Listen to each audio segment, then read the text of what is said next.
اب سورہ علق کے مضامین کی طرف اگر ہم نگاہ کریں تو سورہ کا آغاز اقرا سے ہو رہا ہے، جس سے یہ معلوم ہوتا ہے کہ تعلیم اور تعلم کی بڑی اہمیت ہے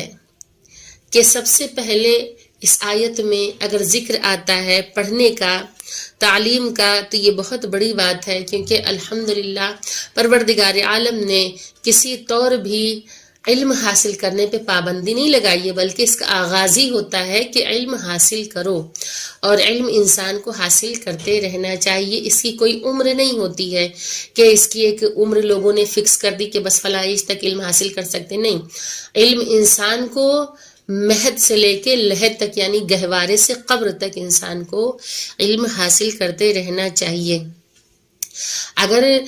لوگ یہ کہتے ہیں کہ مسلمانوں کے یہاں پڑھائی لکھائی کا کانسیپٹ نہیں پایا جاتا ہے، ان کے یہاں بالخصوص لڑکیوں کی تعلیم پہ توجہ نہیں دی جاتی ہے، وہاں پابندی ہے، اسلام میں پابندی ہے پڑھائی لکھائی پہ، تو ایسا ہرگز نہیں ہے۔ قرآن کریم کی یہ آیت جو ہے، یہ سورج جو، یہ اس بات کی دلیل ہے کہ پروردگار عالم اس کا آغاز ہی کس سے کر رہا ہے، یعنی کہ پڑھائی لکھائی کا ہی ذکر ہو رہا ہے، پڑھنے سے ہی آغاز ہو رہا ہے، تعلیم سے ہی اس کا آغاز ہو رہا ہے۔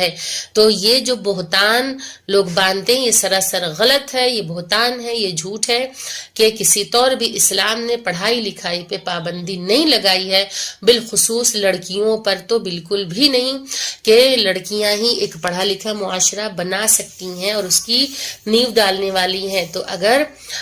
لڑکیاں، عورتیں جو نسواں جو ہیں وہ اگر جاہل رہ گئیں تو ظاہر سی بات ہے کہ معاشرہ جو ہے وہ جہالت کے اندھیرے میں چلا جائے گا، اور پروردگار عالم کا اشارہ صاف صاف ہو چکا ہے کہ انسان کو تعلیم حاصل کرنا ہے، پڑھنا ہے، اس سورہ کے آغاز سے ہی بتا دیا گیا ہے۔